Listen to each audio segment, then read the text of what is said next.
Quelles sont les raisons qui m'amènent à penser que le Coran a été falsifié? C'est une question qu'on me pose souvent. Pourquoi tu dis ça? Mais t'es fou, t'es un malade, c'est une hérésie, qu'est-ce que tu racontes? Je vais vous donner tous les éléments de réponse qui m'amènent à penser, à dire et à affirmer que le Coran, comme tous les autres livres saints, a été falsifié.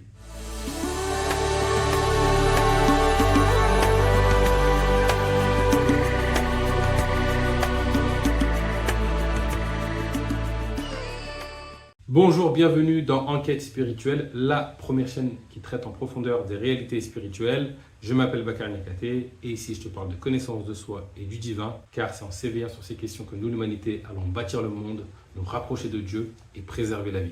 Donc si toi aussi tu veux rejoindre la communauté, je vais t'inviter à faire deux choses. Premièrement, tu t'abonnes à la chaîne et deux, tu actives la cloche de notification pour être sûr de ne pas rater les vidéos profondes comme celle-ci que je partage chaque semaine. Ça étant dit, rentrons maintenant dans le vif du sujet. Qu'est-ce qui m'amène à affirmer haut et fort que le Coran a été falsifié? Déjà, qu'est-ce qu'on va appeler la falsification? La falsification peut être de trois ordres. Premier ordre, rajouter de l'information au Coran. C'est-à-dire qu'il y a un texte, il y a un message que le prophète a délivré, on a rajouté une information par-dessus. Deuxième point, retirer de l'information, c'est-à-dire que j'enlève un truc du Coran. Et troisième point, je détourne le sens du message. S'il a subi l'un des trois, falsification. Et je pense que probablement, il a subi les trois. Mais bon, ça c'est un autre débat. Quels sont les éléments qui, moi, m'amènent à penser qu'il a été falsifié? Le premier, c'est que dans le Coran lui-même, dans l'héritage islamique, on te dit que Dieu a renvoyé le prophète parce que les prophètes précédents ont subi la falsification. C'est-à-dire que les religions précédentes, le message originel s'est perdu. Ça démontre pas le Coran lui-même, même si c'est un argument circulaire, je pense qu'il va être considéré par les musulmans, mais ça démontre que, en tout cas, l'humain a cette tendance à changer le sens des choses. En tout cas, un message, avec le temps, a tendance à se perdre. Je vais vous inviter à faire le test, faites un exercice de téléphone arabe, en prenant 10 personnes avec un message, vous allez voir qu'entre le premier qui passe le message et le dernier, il va y avoir déperdition de l'information. C'est quelque chose qu'on voit, je disais que c'est un argument circulaire, en réalité c'est pas le cas, parce que c'est quelque chose qu'on constate. L'information a tendance à perdre son sens avec le temps, c'est comme ça. On s'éloigne de l'essence avec le temps. En tout cas, c'est ce qu'on a observé sur les différentes religions, et c'est ce qu'on observe, c'est ce que moi j'observe aussi sur l'islam. Pourquoi je dis ça? Pourquoi je dis que l'information s'est diluée avec le temps? C'est que quand je regarde comment les musulmans comprennent la shahada, l'attestation de foi, il n'y a pas d'autre Dieu que Dieu. Je vais le traduire différemment. Il n'y a de vérité si ce n'est Allah. Il n'y a de réalité si ce n'est Dieu. Pour moi, c'est clair et évident. Ça veut dire que tout est un, qu'il n'y a que Dieu. C'est un message que je vais retrouver dans l'islam, mais que je vais retrouver dans d'autres religions. Et aujourd'hui, quand je parle avec un musulman, l'unicité divine, je ne la trouve pas. Je vois des gens qui vont séparer Dieu de la créature. Dieu est quelque part, il est transcendant, il est au-dessus de nous, il est séparé de nous. À partir du moment où tu sépares, tu divises, tu es passé à côté de l'essentiel de base du message islamique, qu'il n'y ait de réalité manifestée, si ce n'est Allah, si ce n'est Dieu. Alors ça, c'est une des raisons principales qui m'amène à penser que le message s'est perdu avec le temps. Donc ça, c'est une première élément qui démontre une forme de falsification, c'est-à-dire qu'on est passé à côté du message principal, où on a détourné le sens, que ce soit en conscience ou inconsciemment. Le message d'origine, il s'est un peu évanoui. Alors heureusement, il existe des acteurs musulmans qui restent dans cette croyance, dans cette posture, notamment en islam soufi. Et donc il y a cette vérité du tout est un qui reste présente. Il y a plein d'éléments aussi qui démontrent qu'on est à côté de l'essence. C'est-à-dire que le Coran lui-même, qui est un guide qui mène vers Dieu, est devenu une idole, adorée par la plupart des musulmans, alors que l'islam est venu nous libérer de toutes nos idoles. C'est-à-dire qu'à peine le dos tourné, on a créé une nouvelle idole qui est le Coran, malheureusement. Alors, ce n'est pas tous les musulmans, je peux mettre tous les musulmans dans le même sac, mais c'est une tendance qu'on va observer.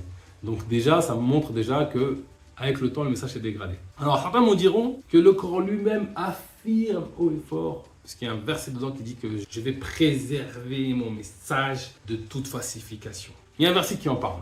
Il va préserver le kitab et que Dieu s'en donne garant. Le souci avec ça, c'est que un livre lui-même ne peut pas se justifier lui-même par lui-même. C'est comme si je disais, je suis le plus riche du monde parce que je l'ai écrit dans mon livre. Je l'ai écrit hier dans mon livre que j'étais le plus riche du monde. Ça ne suffit pas en fait.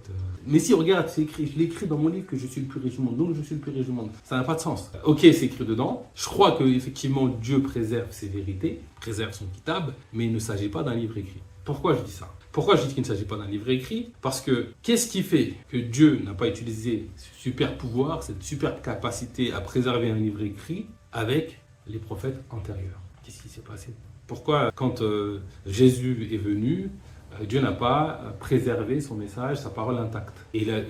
En fait, s'il avait fait ça, quelle utilité d'envoyer d'autres prophètes, puisque le message intact est préservé? Pourquoi Dieu n'a pas préservé le message intact, selon l'islam en tout cas, ou selon les religions, le message intact du prophète Abraham? Qu'est-ce qui fait que, aujourd'hui, on affirme en tant que musulman que Dieu n'a pas préservé le message? Qu'est-ce qui fait que, d'un coup, pouf, il a décidé qu'avec le prophète Mohammed, on va préserver le message écrit? Ça, c'est une vraie question. Moi, je vais vous dire ce qu'il en est réellement. Déjà, premièrement, il faut savoir qu'un livre écrit, n'importe qui peut décider de le falsifier. Et Dieu nous garantit le libre arbitre. Il n'y a pas de contrainte en religion, c'est un verset du Coran auquel je crois, auquel je tiens et que j'observe dans la vie. C'est très facile de prendre un livre et de le falsifier. On connaît trop bien l'humain pour des intérêts politiques, pour des intérêts stratégiques, de pouvoir. C'est tellement facile et c'est tellement tentant d'utiliser la religion pour mes intérêts personnels qu'en 1400 ans d'histoire, celui qui me dit que ce n'est pas arrivé, je dis mon œil, mon gars. Je ne suis pas un enfant de 5 ans, je ne suis pas né de la dernière pluie. C'est bien de m'affirmer haut et fort que ça n'a pas bougé, ça n'a pas été falsifié, etc., etc. Ça ne marche pas avec moi. Dieu nous garantit le libre arbitre. Donc, il ne va pas m'empêcher à moi de le falsifier si je décide de le faire demain. Je serai libre de le faire. Par contre, il y a quelque chose qui est préservé en tout temps, en tout lieu, ce sont les vérités divines. Et c'est ça que moi je vais appeler le kitab. Le kitab, pour moi, ce n'est pas un livre écrit, ce sont les vérités divines. Parce qu'elles sont présentes en toutes choses. Elles sont présentes dans ton cœur à toi, elles sont présentes dans le cœur de chaque être humain sur Terre, mais elles sont présentes au cœur de chaque chose qu'il y a dans le monde, dans les cieux, sur la terre, sur la vie. Et celui qui cherche sincèrement la réalité, celui qui cherche sincèrement la vérité, va trouver des moyens d'accès et va accéder à cette vérité immuable et universelle. René Guénon appelle ça la tradition primordiale. Des lois universelles qui prennent des formes différentes à travers différentes religions. Moi, en faisant mon cheminement spirituel, dans ma quête spirituelle, je suis arrivé à des choses comme ça. Je n'ai pas tout découvert, je chemine encore, mais des éléments que j'observe et que je constate comme étant universels. Comme la méditation, qui est un exercice d'éveil spirituel, comme le jeûne qui participe à se connecter aussi au divin, à se recentrer sur soi, comme le fait que tout soit éternel, comme le fait que tout soit infini, comme le fait que tout soit un, que tout soit Dieu, et etc., etc., etc. C'est-à-dire qu'il y a ces principes universels qui sont là et qui sont infalsifiables. La vérité est infalsifiable. Tu peux la masquer, la cacher, la maquiller, la voiler, mais celui qui cherche sincèrement va pouvoir démêler le vrai du faux et accéder à la vérité. C'est ça qui est préservé. Parce que si Dieu parlait d'un livre écrit, expliquez-moi comment ça se fait que le prophète n'a pas figé lui-même le Coran. Qu'est-ce qui fait que ça s'est fait après lui? Je veux dire, Dieu me parle, il me dit de transmettre un message qu'il va préserver et c'est pas moi qui le rassemble. Alors, peut-être que c'est lui qui l'a rassemblé, mais selon ce qu'on a de l'héritage islamique et selon, on va dire, ce qui est admis dans l'histoire, c'est que ça a été fait après lui. Que ça a été mis sur des pots, etc. Qu'il y a eu la tradition orale qui a fait que ça a maintenu, etc., etc. La question, c'est que c'est vrai qu'aujourd'hui, beaucoup d'humains connaissent le Coran par cœur. C'est vrai qu'aujourd'hui, il est dans tellement de têtes disséminées dans le monde, la version qu'on a actuellement, que c'est difficile de changer les choses. Même si, selon certains pays, on va avoir des récitations différentes, donc on va avoir quand même des variantes, des versions différentes. Mais si on se remet au contexte de l'époque, quelle confiance accordez-vous à la tradition orale? Si la tradition orale avait fonctionné comme on l'entend aujourd'hui, parfaitement, comment se fait-il que Othman, le calife Othman, ait brûlé des versions du Coran? Comment se fait-il qu'on ait des écrits qui démontrent qu'en fait il y avait des versions, il disaient mais j'ai jamais entendu ça dans le Coran, à l'époque. Donc quand on regarde les éléments de l'époque, on se dit mais c'est chelou. Qu'a brûlé Othman? Si la possibilité de la falsification était impossible, qu'a brûlé Othman? Et donc, qu'est-ce qui me dit aujourd'hui que Othman, avec tout le respect que je lui dois, n'a pas juste imposé une version qu'il a rangée? Qui est-ce qui me garantit que la version d'Othman correspond à ce que, mot pour mot, le prophète a exprimé avec ses mots, avec sa bouche, etc. Il n'y a rien qui me garantit ça. Aujourd'hui, même dans l'instant présent, il n'y a rien qui me garantit que le Coran n'a pas été falsifié. Il n'y a rien qui me garantit que quand Dieu parle de préserver son kitab, il parle d'un livre écrit. Livre écrit qui n'a pas été figé par le prophète lui-même en personne. Et puis quand on regarde, ça c'est encore un élément, ce qui s'est passé après la mort du prophète, des califes morts, des batailles, des guerres, des divisions, etc., etc., il y a plein d'éléments qui permettent de douter de ce dont on a hérité. Il y a plein d'éléments qui permettent de dire, mais Est-ce que vraiment on a pu hériter du vrai message du prophète? Surtout que dès le départ, certains chiites prétendent que le Coran lui-même a subi des soustractions, il n'est pas complet, il manque des passages dans le Coran. Donc encore un élément qui démontre une possibilité de falsification. Il y a même des hadiths qui disent qu'il y a un passage du Coran qui a été mangé par une chèvre, si je ne me trompe pas. Le verset sur la lapidation. Donc on a des éléments qui nous montrent que, quand même, bizarre, comment ça a été constitué. Aujourd'hui, alors là, j'ai pas vraiment de certitude là-dessus parce que j'ai pas creusé, mais en tout cas, il y a des acteurs qui prétendent qu'aujourd'hui, on a plusieurs versions du Coran accessibles. Certains parlent de changements mineurs, mais aussi de changements qui détournent un peu le sens du Coran. Je n'ai pas creusé à fond cette question, donc c'est pas que je le jamais avec des pincettes. C'est un truc que je ferai dans l'avenir. Mais déjà là, ça démontre encore des problématiques. Ce qui est certain, c'est qu'il y a des lectures différentes. Est-ce que c'est des versions complètement différentes? Ça, c'est encore à creuser. Je vous inviterai à creuser, à faire la recherche. Mais encore des éléments qui permettent de démontrer ou de douter de la préservation du Coran. Enfin, quand je lis le Coran en lui-même, j'y trouve des contradictions. J'y trouve des contradictions qui font que je me pose plusieurs questions. Soit Dieu nous envoie un message contradictoire, donc pas clair. Pourquoi pas? Après, peut-être que c'est mon niveau de conscience n'est pas assez haut pour comprendre la cohérence de certaines informations. Soit il y a une falsification. C'est quoi le plus logique?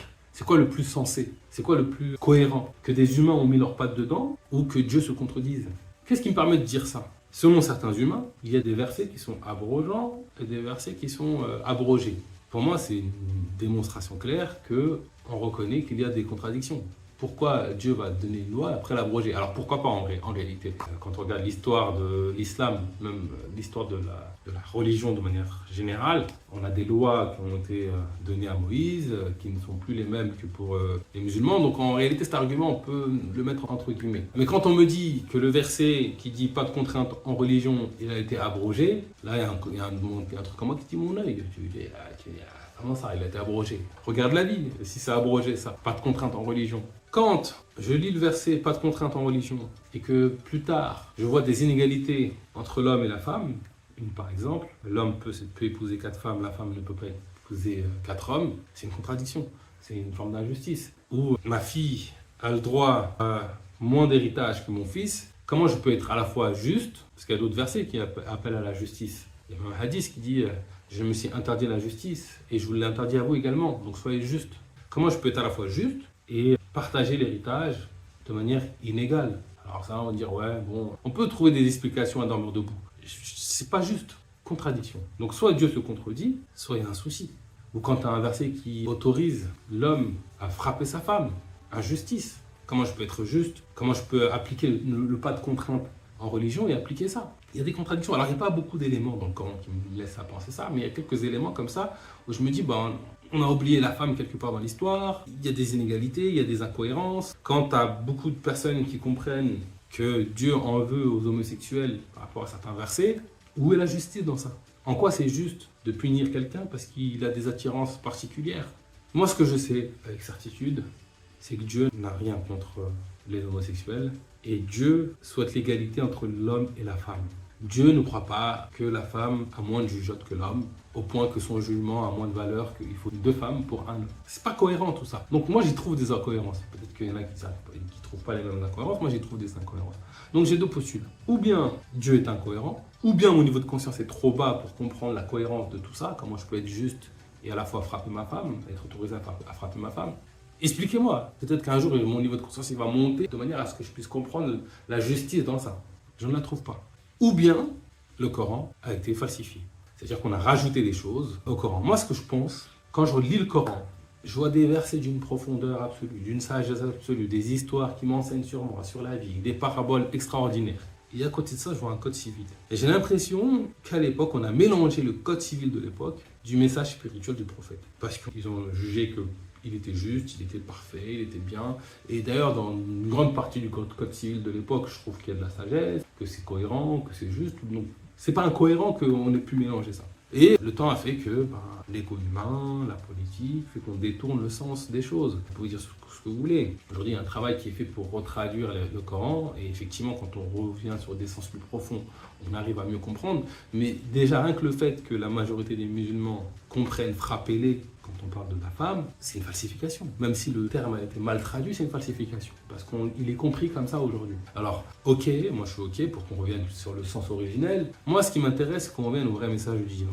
C'est qu'on revienne à la vraie religion de Dieu. Vous savez, le fait d'avoir pris conscience que le Coran a été falsifié, ça n'a pas changé ma vie. Je continue à prier comme un sunnite, je continue à jeûner comme un sunnite, je continue à faire des demandes à Dieu, à croire en Dieu, parce que dedans, il y a des vérités. Moi, je pense qu'il faut juste changer son rapport au texte. Les vérités divines, elles sont là, elles sont présentes, elles sont dans ton cœur, elles sont dans le cœur de chaque humain, dans chaque croyance. Reste sincère dans ta posture et lis le Coran avec ça, tu verras. Il y a une odeur, il y a des versets qui ont l'odeur du divin, il y a des versets.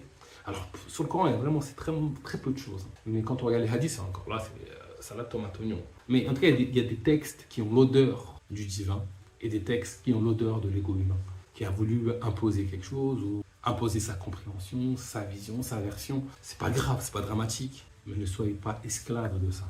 Ne soyez pas esclaves de ça. Revenez à Dieu. Dieu n'est pas un bouquin. Le bouquin, c'est une boussole. C'est une boussole qui est là pour les doués d'intelligence. D'ailleurs, un verset que je trouve extraordinaire dans le Coran qui dit ceci. Prêtez l'oreille à la parole, en parlant de la parole de Dieu, et suivez ce qu'elle contient de meilleur. Ce sont ceux-là les bien guidés et les doués d'intelligence.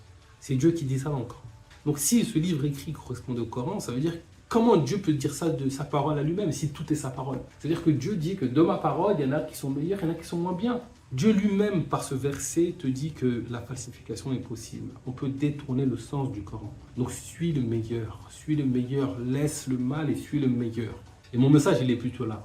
Dieu existe. Dans le Coran, il y a des vérités. Le prophète est un envoyé de Dieu pour ce qu'il a dit, par rapport à ce qu'il nous a partagé, par rapport à son histoire, par rapport à ce qu'il y a dans le Coran. On reconnaît des vérités divines. Accrochez-vous à la vérité, délaissez le mensonge. Que le Coran a été falsifié ou pas, ça ne change pas la face du monde tant que toi tu retournes à Dieu. Le guide, il est là, il fonctionne. La boussole, elle est peut-être un peu bancale, elle indique toujours le nord, elle indique toujours la direction du divin. Donc reste accroché à ça, continue ta spiritualité, fais ce qu'il y a de bon, de juste dans les recommandations islamiques, reste sincère dans ta posture et je te garantis, tu arriveras au divin, à la vérité de Dieu. Donc voilà, c'est tout pour aujourd'hui. Si cette vidéo t'a plu, je t'invite à laisser un pouce bleu. Mets-moi en commentaire #Coran et partage un maximum cette vidéo à toutes les personnes qui ont besoin d'entendre ce message. Certains messages peut-être peuvent faire mal aux oreilles, mal au cœur. Mais comme je vous le dis et comme Jésus le dit, seule la vérité nous libérera et on en a bien besoin aujourd'hui.